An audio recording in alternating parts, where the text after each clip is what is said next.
Okay, more reading from The Sovereign Child. We're continuing with the harms of compulsory rules, the four categories of harms. And the first category, and I think the maybe the most intuitive or the easiest to understand, is the harm that compulsory rules have for the parent-child relationship. So I'm going to read here and chat a little bit. I call them the foul four so that I can refer to them later in the book as instead of going through all the different harms, just say the foul four. Um, this is a play on the what's his name, Gutman, or this relationship researcher who has this idea of the four horsemen of the relationship apocalypse. And I don't remember what the four horsemen are, but basically, his theory is that if you have any of these four horsemen, if you can detect these based on an interaction between a couple, so is a couple going to stay married or going to get divorced or split up, he looks for the one of the four horsemen, and if he detects even one of them, and it can be in just a few seconds, then he can predict pretty highly whether or not the couple is going to stay together. And contempt is the master horseman. If there's any contempt between a couple, that's a very bad sign. And I forget what the other ones are. So I kind of uh, styled this on that, so then he could just refer to the four horsemen throughout the book about relationships, and that's like a nice shorthand. But this chapter elaborates on each of these foul four, and the first one is the parent-child relationship. So here we go. Rule enforcement damages the relationship between parent and child in several ways. When you, the parent, are enforcing limits on food, on staying up, or on using screens, you become the gatekeeper to these things. And gatekeepers are always obstacles to be opposed and outmaneuvered. And so there you have it. um, there's no way to limit these things without also being the gatekeeper at the same time. And what are the harms of being the gatekeeper? Um, this is why an epistemological or philosophical approach to this problem, I think, is so powerful. And that is because what almost every theory in parenting disregards is the fact that kids are creative explanation generators, right? They create reasons just like adults also are creative reason explanation generators. We create ideas in our minds, and this creative process is an unknowable process to the outside world. It's even unknowable to ourselves. We don't know what ideas we are going to dream up, what ideas we're going to think up. I don't know what I will be thinking in half an hour, in an hour tomorrow, a week from now. So um, but my mind will be running and it will be generating new ideas. And so when you give a child something to think about, in this case, presenting yourself to a child or to anybody as a gatekeeper, the child can't help but think of ways to get around the gatekeeping. Right? It's almost an impossible task to say don't even think about trying to get another cookie. Don't even think about trying to stay up late. Right? What a funny phrase. Um, it obviously makes a person think about getting another cookie or staying up late. So when you present yourself as gatekeeper to your kid, you cannot know what ideas they will think up in response to your gatekeeping. And right there, the door is kicked open to all sorts of harmful things. They might think up that you are a pain in the ass, that you are. They might think that you have something personal against them. They might think, they might think that they got to come up with lies or different ways to sneak or be deceitful. They might think of ways to please the gatekeeper, to show a false persona of being a compliant, diligent, dutiful, obedient kid, and then use that false persona to sneak cookies or to stay up late or to do whatever, to do drugs, to do any harmful thing, to cheat at school, to, right? Like once the stage is set that this is a useful or effective strategy, a reasonable strategy for getting what you want, then you're off to the races. And Yeah, so there you go, setting yourself up as a gatekeeper, and then what does this have to do with small things, right? Like cookies, right? Are cookies really that big of a deal? Is a bedtime, is limits on screen time, is that really that big of a deal, right? Maybe a little bit of gatekeeping isn't that big of a deal because kids are vulnerable. They need to be. You got to watch out for them all the time. Well, small things like food are really not small because food is something you engage with. Every person engages with almost all day long, right? What you have eaten, how hungry you are, what you're going to have next for food is like it's a constant input on everything that you do. You're going out to the park. Well, are you fed? You're going to play a baseball game. You're going to go over to a friend's house. Um, Food impacts everything that one does.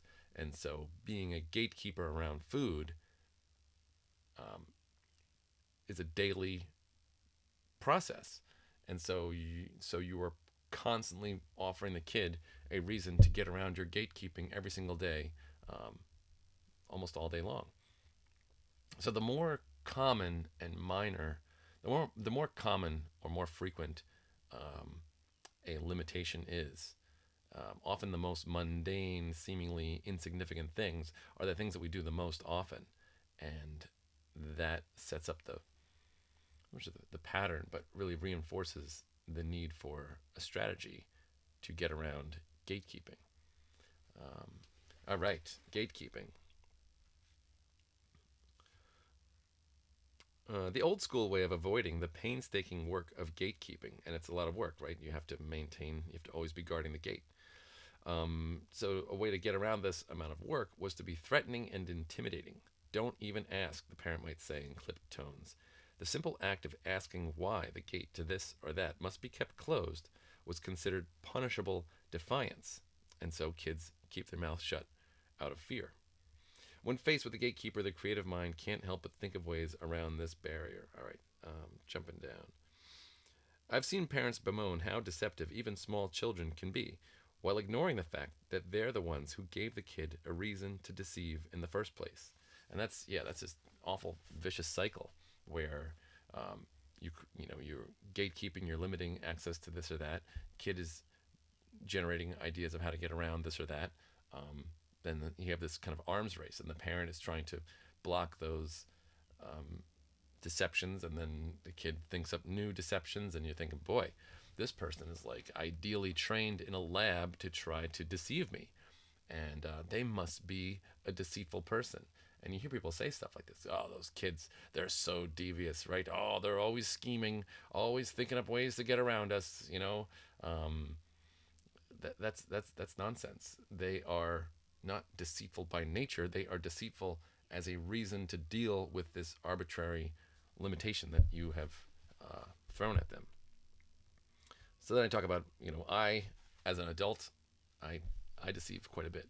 I often will try to get around rules, and it's always the rules that don't make sense to me, that seem arbitrary, that seem um, contrived, that seem to be somebody's little pet peeve, and they're trying to control me because they think I'm, can't handle myself. That just sets my fires burning, and I almost as a point of principle, I don't want to follow along with those rules. Whereas rules that I understand, that make sense, even if I don't agree with them, if I can see where they're coming from, then I'm much more likely to comply.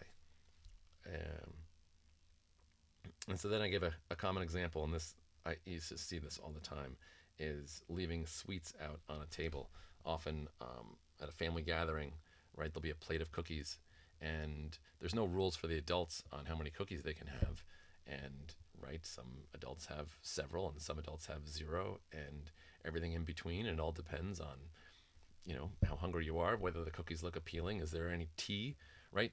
Like there's these reasons that adults have for overeating cookies or not overeating cookies, but kids aren't allowed to use their own reasons. They are given these arbitrary limitations, like you can only have one.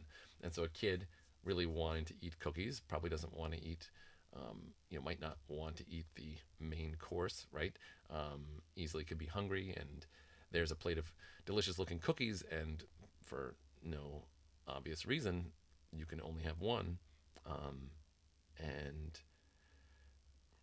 there's a recipe for deceit. Um,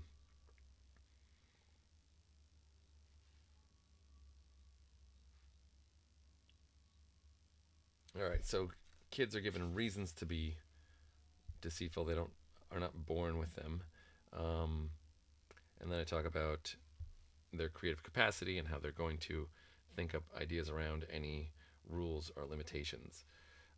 And so this is the other part of this is that so the parent, when they're enforcing rules, you're not only the gatekeeper, but you're also the enforcer, right? So you are the person issuing the consequences. So no more cookies, and the kid eats an extra cookie. Now what, right? That's those are empty words unless you have some consequences. So the enforcer is the person who is meting out the consequences. You know, a timeout, a scolding, a talking to. Who knows what that is? But you're also the enforcer. Uh, and I talk about resentment. So you when you give a kid to be deceitful, you also give them a when you're the one enforcing these rules, you are you're punishing them or somehow um, issuing consequences that they don't like. Um, you're giving a kid a great reason to be resentful, and yeah, it's Friedrich Nietzsche. I used to be really into Nietzsche for a while, and not so much anymore, but his whole theory on resentment is just that fascinating. And he describes resentment as like this emotion that some people base their entire lives around. And resentment pretty much means they call it resentiment. Um, but the idea is that the world is out to get you, that you form this relationship with the world where you are adversarial with everything. You blame the world on everything bad that happens to you. You offload responsibility for yourself onto the world. And what a perfect setup for instilling that early on in life to say that the world is against you. Here's a plate of cookies, but you can't have them. Everybody else can, and you're bad. You're inherently bad if you want them. If you eat them, you've done a bad thing. Your desires are not to be trusted. You need to be policed by other people. That is a recipe for resentment, and resentment can be particularly corrosive because anger seethes over, boils over, and you can deal with anger kind of in the moment, right? You could see that the kid's really angry and maybe course correct. Say, boy, maybe I'm overdoing it with the limitation on sweets. But with resentment, it stews under the surface. It simmers under the surface, and it can simmer for a lifetime. And you can, third parties not notice it. And I think this is how it gets ingrained in personalities. Um, you know, it's uh, it's the under the surface stuff that is, I think, the most worrisome as a parent because you don't have access to what's under the surface. So I'm particularly very wary about giving kids reasons to develop, call it unconscious, but under the surface hostility, bitterness towards me, towards their siblings, towards my wife, etc. That I think is right. People talk about the risks, right? You're limiting cookies because of the risks of overeating, the risks of becoming overweight, the risks of diabetes, blah blah blah, right? But what about the risks of a personality of resentment? Oh my God, a defensive and reactionary personality. That's what I'm worried about, more than being overweight. Um, it's interesting. Which one's worse, but any move that you're making to achieve a health outcome by forcing a kid to do this or that risks achieving these other unwanted outcomes like resentment and hostility and bitterness and lack of trust. So that's the other part of this. Um, all right, and I guess I'll pause and say that like that is the I guess I wish I could have conveyed this clearer in the book that it's not that I'm not safety conscious or safety oriented. It's not that I'm not concerned about how my kids turn out.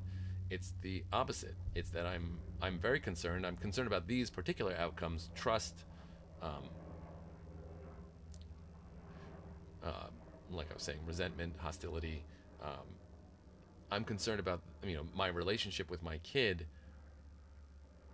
I put those very high up, and I think rules, compulsory rules, knock all those things down, and replace them with other outcomes like doing well in school, being prepared for a career, being healthy, etc. I'm not saying I don't care about those things. What I'm saying is trying to force those things can always backfire. So the methods of forcing them that we have are not by any means fail proof, and they also achieving them can come at the cost of trust, strong relationships, resentment, etc. That's what I'm saying here. Okay. So the gatekeeper, the rule enforcer, and then also you become the judge, right? So which consequences are appropriate in this particular infraction, right? You ate an extra cookie. Is that a spanking? Is that a timeout? What is that, right? You snuck the cookie. You lied to me, and then I found out. You embarrassed me in front of the rest of the family. So the yeah, so that's judge right there, and then surveillance. You're always, as the parent, watching to see if the kid breaks this or that rule. And surveillance is particularly creepy because surveillance, you need surveillance all the time, not just right when kids are in compliance, they're still being surveilled, and so that is an anxious, that is a kind of a low grade state of continual anxiety when somebody is watching. Even if you're having a good time, even if everybody's in a good mood, all the kids are in compliance with all the rules. The kids know that there are certain things that they can't do lest they provoke the judge and the enforcer and the gatekeeper. So it's back to this kind of dual persona. Having one persona when you're dealing with the rule enforcing surveillance judge, and then another persona when you can let your hair down and truly relax. And so that's what's so great about hanging out with friends, right? They're not judging you, they're not surveilling you. I want my kids to have the same relaxed attitude with me as they have with their friends. Um, okay, and what we got? Surveillance. So the trouble is that when you have judge, jury, and executioner, and write that phrase, the surveillance person, um, the gatekeeper, the rule enforcer, and the judge, all in one person, you get kangaroo courts, right? You get these ad hoc, hasty decisions that are obviously not objective, are obvious to the kid that they are just arbitrary, and it just, I think, makes the whole thing. You see parents just kind of pulling rules and consequences out of thin air, and I'm often left baffled. Why did that infraction warrant that consequence, and why did you let the person go in this case, but they didn't let the person go in that case? One of my favorite things is when parents say, life isn't fair, um, and so in the same breath they will invoke fairness, right? So they'll say, fairness is very important, but occasionally life isn't fair, and I'm the one who adjudicates that. And in this case, life isn't fair, but in that case, fairness is crucial. And yeah, you don't know the difference, and that's tough. You're a kid, and that's a tough thing about growing up. And when you grow up, you can distinguish between when things are fair and unfair, and when fairness is warranted and when it's not. What a load of malarkey, right? You when your judge, jury, and executioner are all rolled in one, you wind up putting yourself in these logical binds that make no sense, and you always have the recourse of saying, "Well, that's tough, right? Because I said so." These things are these are nonsense, and that's part of the third foul, is um, how these compulsory rules lead to these nonsensical, confusing proclamations about the world that are just not true. Fairness is either important or it's unimportant. Where fairness is unimportant, what matters is the reason why fairness doesn't apply here, but it does apply there, right? Life is not fair in some contexts. Yes, some people are born with abilities that others don't have, but when you play baseball, the umpire should be fair, right? And so why is fairness important on the baseball field, but not important when we're talking about something like height? Uh, all right. Anyway, so judge, jury, and executioner all rolled into one in the in the person of the parent leads to kangaroo courts and all sorts of. All right, and then trust. Right, if you Oh yeah, you don't trust the judge, jury, and executioner. You don't trust the arbitrary rule issuer, and enforcer, and surveillance person, right? And so if you don't trust that person, then then you lose a crucial lifeline, a crucial safety feature. And a lot of the pushback I get from this book is that I'm being unsafe. No rules means the kid is liable to get into all sorts of trouble. And my point is that by preserving trust, I am preserving an essential lifeline. Um, on the other hand, if I am encouraging deceit, I don't know about all the things that I'm being deceived about. I don't know anything about my kid sneaking off and doing drugs with a friend. Um, and Whereas if my kid trusts me, then I think, much more likely to know about what they're watching on TV or YouTube, who they're hanging out with, what their friends are into, what they're seeing on social media, what they what they're interested in are in drugs and alcohol and porn and all of these awful things that they are definitely going to encounter in life. There's no way to prevent encountering these things. And there is no recipe for controlling how the encounter goes. There's no way of guaranteeing that your kid won't fall victim to some awful thing out there. Um, and so my strategy is I would prefer that my kid trust me implicitly and telling me about all these things and seek me out as a guide who is not going to punish them, is not going to issue some consequence, is not going to shame them, who they can trust, wholly trust about drugs and porn and risky relationships and a lot of it. And telling a kid that you can trust me, you can tell me about anything, is cheap, right? Talk is cheap. And, saying that is completely different than treating a person in that way from, the moment they're born. So, I could just in one shorthand for the book is to say how do you keep a child safe and maximize their trust in you. That's the question for parenting, I think. And rules will always degrade their trust. Is there another way to do this? You can't neglect your kids, but you also don't want to damage their trust. All right, I'll finish off this section. Kids may seek advice and support from their friends or from some wise seeming grown up, such as an older kid in school or someone on the internet. They may develop an alternate persona, such that they show one face to their parents and a different, more genuine face to those who don't try to control them. How many movies and TV shows about kids hinge on this dual persona that kids use around parents and teachers? In these stories, it isn't at all surprising to viewers that the parents are portrayed as oblivious to the real goings on among the kids. In fact, this obliviousness is part of the charm. I think it's really interesting that I'm trying to think of some movies like this. There's so many kid movies that are like this. I don't know. Ferris Bueller's Day Off is a great example. I'm dating myself, but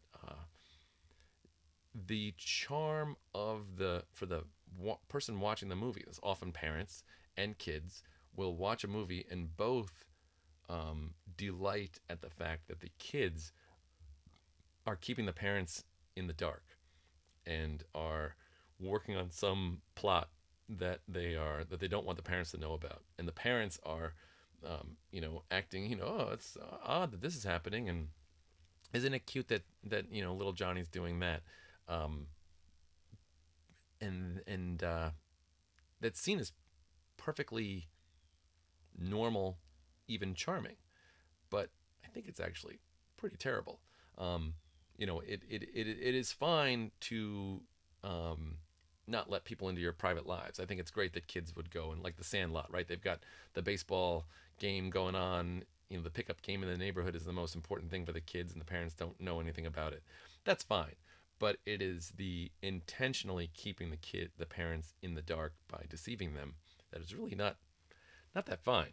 Um, and I think parents' um, kind of enjoyment of movies with those themes betrays the fact that they actually recognize that their edifice of enforced compulsory rules is bullshit.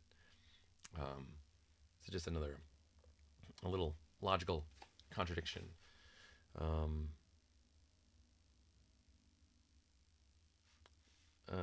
and so it's talking about adopting a persona. I'll tell this story. When I took my daughter didn't want to go to first grade, and we wanted to make sure that she was like aware of what first grade was like because she liked kindergarten. So we said let's go visit. We'll spend 20 minutes hanging out. So we go. It's like the first day of school, second day of school, and all of her friends are in this class. She was friends with them all last year and hadn't seen them. I was excited to see them all, and all the teacher, the teachers' aides, all the staff, everybody was very surprised that my daughter didn't want to do first grade. And so when they were talking with her, they were using this very loaded, oh, you're visiting. We're so happy to see you. Oh, wow, so happy to see you. Oh, come and join. And she did circle time on the rug, and they went out and did recess, and she was having a ball playing with her friends. And I was pretty sure she was going to say that she wanted to stay. And at the end of it, at the end of recess, she comes up to me and says she wants to go home. And her friends are like, "Come on, we're going to lunch is next. Are you coming? Are you coming?" They weren't really understanding why she was just there for a short amount of time. So the kids are asking her to stay, and the teachers are all saying, "Are you gonna stay? We have lunch next. You want to do lunch?" And she had to kind of buckle down and say, "No, I want to go home." And so she had retreated into herself, and we say, "Okay, we're going home." And we have to leave through the office. So we go to the office to sign out, and everybody in the office, "Oh, are you staying? Oh, so nice to see you. You're coming back tomorrow? Are you gonna come back? We'll see you tomorrow, right? Right?" And she just sit there and she kind of mumbled, "Yes, yes, I'll see you. Okay." And they said, "Oh, great. We're so happy. We'll see you tomorrow. Bye bye." Right? That whole sing-songy, phony voice. And so we get outside. As soon as we get out the door, she looks at me and she says, "Daddy, I said yes, but I wanted to say no." And oh my God, that absolutely broke me. And I said to her, "You never have to tell me something that you don't believe." Maybe I said, hope I said it more eloquently, but I didn't have to say it because I never put her in that position where I'm leaning on her to make a certain choice or to do a certain thing, or else I'm going to be dissatisfied or disapproving. Um, but that boy, oh my God, I do not want my kids to have a false persona with me the way that the school had created for her. It was like, there it is. It's manufactured right there. You want to come back? We'll see you tomorrow. That's all of school is to like play act, um, being a good math student, doing your homework, doing the worksheets, being quiet in class, being respectful, paying attention, being on task. You don't want to do that crap, right? But you're not supposed to admit that. You're supposed to play the game, and that's what I was talking about before. This idea of kayfabe, like with professional wrestling, right? In school, to be successful, you play like this makes sense, and that you like this, and that you are this kind of a person. But yeah, so you're setting up a false persona not only with the adults in your life, but with yourself, and that is a segue to the second foul, the relationship with the self. I'm just going to read the rest of this page. Um, all right, two paragraphs. The recognition that severe rule enforcement can backfire and lead kids to seek out the very activities that were prohibited seems to have seeped into the culture, which is good. So yes, it's widely recognized that being too strict can backfire. So that's great. However, the strategy for avoiding this backfiring seems not to be the large scale reduction or elimination of rules. Instead, the rise of overprotective parenting has brought about many new rules, and it has also increased surveillance. Helicopter parents do more policing and enforce more limitations today than in previous, more strict generations. I mean, that's a guess, but I'm pretty confident about that guess. That like in the good old days, kids could just leave or were left to their own devices for large chunks of the day. Where today, there's almost no point in a kid's life where they're not being surveilled by an adult. And so, even if they are not forcing, they're not doing spankings like in the good old days. I'm not calling that good old days. I'm saying in the old times, in the old days, there may not be the same strictness, but omnipresent, um, the omnipresence is there today that wasn't in the past. So even though there's less strict rule enforcement, there's more total overall rule enforcement. Um, Modern parenting tries to soften rule enforcement to not be so hard nosed. When cookies are denied, a parent might explain the health problems with cookies rather than saying, because I said so, in a stern, disapproving tone, or without slapping a kid's hands or slapping them in the face. Right? It is good that slapping a kid is no longer, it's considered horrifying for modern parenting. Great, but um, they're still doing, they're still gatekeeping. Um, and they're using different tactics, right? This disapproving tones, um, or a lecture about the health consequences of cookies. While this comes from a good place, the desire to not drive kids to resent their parents, it replaces the overt coercion of the parents of yesteryear, such as spanking, with more manipulative forms of rule enforcement, such as shaming kids for wanting something. The child's interests are still thwarted, but it's less obvious that the parent is the cause. Instead, the child has reason to shift the blame inward, to think their desire to eat the cookie comes from their inherent unhealthiness, which brings us to the next major category of harm, and that is the second foul, which is relationship with the self. So, rule enforcement damages kids' relationships with their parents and other adults, and rule enforcement damages kids' relationships with themselves. So, we'll do that second foul next.